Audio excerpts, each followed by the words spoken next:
Congratulations on your offer to study at RMIT. We're excited that you're joining us. To secure your place, you need to enrol online. There are a few steps to get through, and we're going to take you through the main ones now. Most important, be prepared. You need to have some documents and information handy to enrol, such as an official document to prove your citizenship. A current passport is the best option, but check your enrolment guide for details of other documents you can use. You might need other things like a Centrelink concession card. Check your enrolment guide to find out. The government also requires you to complete some steps before you can enrol. You can do this in your own time at home. They include completing a language, literacy and numeracy assessment, creating your unique student identifier, completing a pre-training review, and providing evidence of your eligibility for a government subsidised place. Phew! You can now take a break while we check your information. We'll send you an email when you can continue with your enrolment.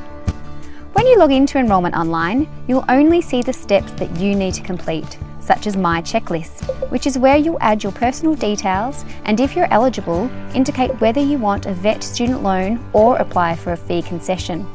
Then it's time to add your classes for semester 1 and 2. And that's it! You're now an RMIT student. If you get stuck with any of these steps, remember that it's all covered in your online enrolment guide.